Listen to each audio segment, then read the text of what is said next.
Welcome back नाज़रीन। बढ़ेंगे खबरों की तफसील की तरफ और बात करेंगे सबसे पहले लाहौर के हवाले से। गवर्नर हाउस लाहौर से मुल्का इलाके में छोटे प्लॉट्स और घर बनाए जाएंगे। पंजाब हुकूमत ने मंसूबे पर अमल दरामद करने का फैसला कर लिया। पंजाब हुकूमत ने मंसूबे पर अमल दरामद करने का फैसला कर लिया। ज़राए के मुताबिक इस बात का फैसला गवर्नमेंट हाउस एरिया स्कीम के हवाले से एक इजलास में किया गया, जिसमें additional secretary local government Punjab, district special planning, EDO MS superintendent और TMO गुलबर्ग के अलावा दीगर अफसरान ने शिरकत की। इजलास को बताया गया कि गवर्नमेंट हाउस एरिया स्कीम के तहत 1970 में गवर्नर हाउस पंजाब से मुल्का इलाकों में 1200 गज की हदूद के अंदर एक कैनाल से 6 कैनाल तक घर बनाने की इजाज़त दी गई, जबकि एक कैनाल से छोटे घरों के नक्शे मंजूर करने या बनाने की इजाज़त नहीं थी। ताहम आबादी बढ़ने के साथ साथ इसमें से बेशतर एरिया निकाल दिया गया। लिहाजा गवर्नर हाउस समेत दीगर सरकारी घरों के नज़दीकी इलाकों में एक कैनाल से छोटे प्लॉट्स की तफसीलात जल्द अज जल्द फराहम की जाएंगी ताकि उन्हें घर बनाने की इजाज़त दी जाए। और मजीद बात करेंगे सिंध की। सूबा सिंध में नए बसाए जाने वाले शहर जुल्फ़िकाराबाद के लिए 13 लाख एकड़ अराजी में से 10 लाख एकड़ समुंदर से हासिल की जाएगी और इसके लिए समुंदर के अंदर 230 किलोमीटर तवील आहनी दीवार बनाकर पानी को रोका जाएगा।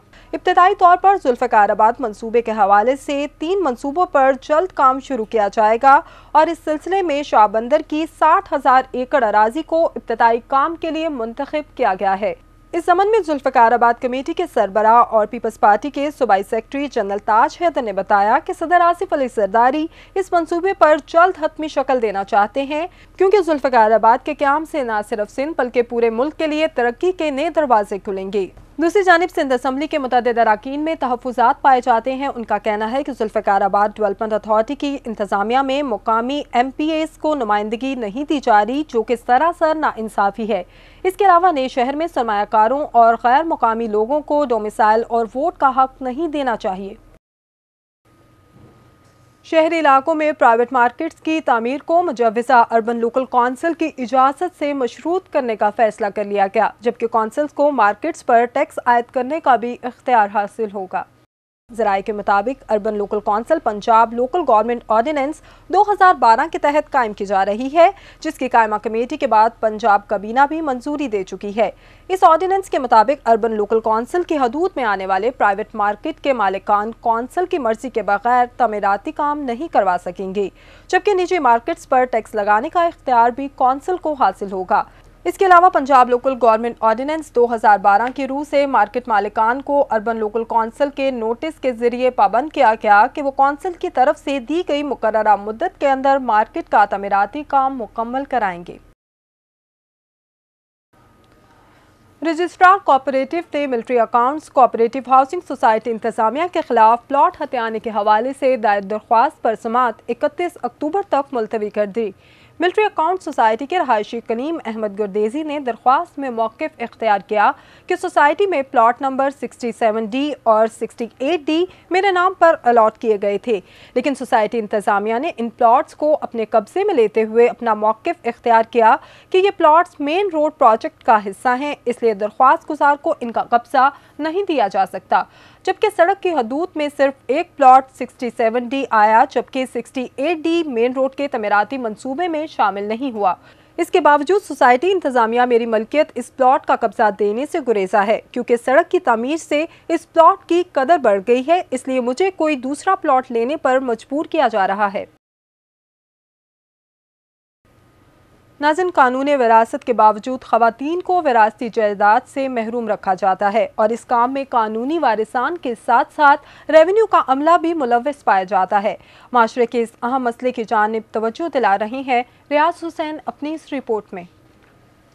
कानूनी विरासत की वाज़ेह तौर पर मौजूदगी के बावजूद हमारे यहाँ ख़वातीन को विरासती जायदाद में अपने हिस्से से महरूम करने के वाक़यात अभी तक जारी हैं। औरतों के इस इस्तेहसाल की वजह से हमारे माशरे का इमेज अच्छा नहीं है। बदकिस्मती से पटवार खानों और तहसीलदारों के दफातर में इस इस्तेहसाल का बड़ी चालाकी से बंदोबस्त किया जाता है। तहसीलदार पटवारी कहते हैं जी इजलास है आम में ये हुआ, इंतकाल हुआ, हालांकि वो होते घर बैठ के ही हैं। इलाह यही है कि इजलास आम में बाकायदा नंबरदार और ये वो सारे होते हैं और उनके सामने उसको पता होता है कि ये वारसान है और वो तस्दीक करता है तो वो म्यूटेशन होता है। भाई और इवन वालदा का रवैया ये होता है कि ठीक है, अगर आपने हिस्सा लेना है तो ले लो, लेकिन हमारा तुम्हारा फिर उसके बाद कोई ताल्लुक नहीं होगा। तो ये एक थ्रेट है उसको हिस्से से महरूम करने की। कानून में विरासती जायदाद के इंतकाल का तरीक़ेकार भी मौजूद है, मगर कानूनी वारिसान और रेवन्यू अमले की मिली भगत से इस तरीक़ेकार को अमली तौर पर अपनाने के बजाय महज रस्मी कार्रवाई की जाती है। बेवाओं, बहनों और बेटियों को जायदाद में हिस्सा न देने वालों के खिलाफ हुकूमत ने चंद माह कबल कैद और 10 लाख तक जुर्माने की सजा भी तजवीज़ की थी, ताहम इसके मुस्बत नताइज सामने नहीं आ रहे। जो रेवेन्यू अथॉरिटीज़ हैं उनको वाज़ेह तौर पर हदायत होनी चाहिए कि जब वरासती इंतकाल होता है तो उसमें सबसे ज़्यादा घोस्ट इंतकालात होते हैं। ख़वातीन को वहाँ तलब करना चाहिए, उनका जब बयान हल्फी आए तो उनकी प्रॉपर शनाख्त करवानी चाहिए और फिर उसके बाद उनका इंतकाल दर्ज होना चाहिए। बाद समाजी माहिरीन का कहना है कि ख़वातीन से गैर मुसावियाना सलूक और नाइंसाफ़ी के मसले को नज़रियाती हवाले से देखने की ज़रूरत है। ये मसला महज कानून साजी और ज़ाब्ता कार में तब्दीलियों से हल नहीं होगा, इसके लिए सोसाइटी का पूरा ढांचा तब्दील करने की ज़रूरत है। सबसे क्रूशल मसला यही है। आप इससे पहले लेजिस्लेशन बहुत सारी देख चुके हुए हैं, क्योंकि लेजिस्लेशन खुद से कोई रोल प्ले नहीं कर रही। लेजिस्लेशन ज़्यादा से ज़्यादा ये करती है कि कुछ लोग जिनके पास अपॉर्चुनिटीज़ मौजूद हैं उस लॉ को या उन तमाम इदारों को अप्रोच करने की, ज़्यादा से ज़्यादा उनके रास्ते में थोड़ी बहुत रुकावट को ख़त्म करने की वजह तो बन सकती है जो आप नई रिफॉर्म्स लेके आते हैं। लेकिन मसला ये है कि क्या पूरे के पूरे जो एक माइंड सेट मौजूद है, क्या आप उसको चेंज कर सकते हैं? हुकूमत को इस अहम मसले के हल के लिए मजीद अमली इक़दामात करने की ज़रूरत है। मर्दों के इस मुआशरे में जायदाद में हिस्सा देने के मामले में ख़वातीन के साथ इम्तियाजी सलूक रवा रखना एक मुसलमा हकीकत है। ताहम इस धरती की माओं, बहनों और बेटियों के लिए भी अपने हुकूक से आगाह रहना बहुत ज़रूरी है। कैमरामैन ज़हीर अहमद के साथ रियाज हुसैन, वैल्यू टीवी, लाहौर। और अब बुलेटिन में शामिल करेंगे इंटरनेशनल न्यूज़।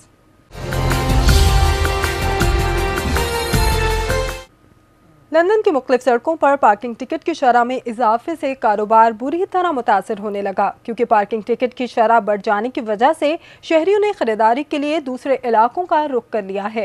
मीडिया रिपोर्ट्स के मुताबिक रेड ब्रिज की 10 सड़कों से गुज़िश्ता साल के दौरान पार्किंग टिकट की मद में 25 लाख पाउंड वसूल किए गए और मजमूई तौर पर बोरो के गिर्द पार्किंग के लिए 54,500 टिकट जारी किए गए, जिनमें से हर टिकट कम से कम 60 पाउंड मालियत का था। इस तरह टिकट्स की मजमूई मालियत 30 लाख पाउंड बनती है, जिनमें से 44,300 टिकट रेड ब्रिज की 10 सड़कों के लिए जारी किए गए। बड़ी तादाद में पार्किंग टिकट जारी किए जाने का असर इर्द गिर्द के कारोबार पर पड़ रहा है। टिकट सिस्टम पर एतराज़ करते हुए मुतासरा ताजरों का कहना है कि पार्किंग टिकट का ये तरीका कतई नाकाबिले यकीन है और इसकी वजह से कारोबार बुरी तरह मुतासर हो रहे हैं, जबकि हमारी आमदन में नुमाया कमी आई है। पार्किंग टिकट की कीमत में जूं जूं इजाफा हो रहा है, वैसे ही खरीदारों की तादाद कम होती जा रही है। और अब नजर डालेंगे वैल्यू मटीरियल और फाइल रेट्स पे।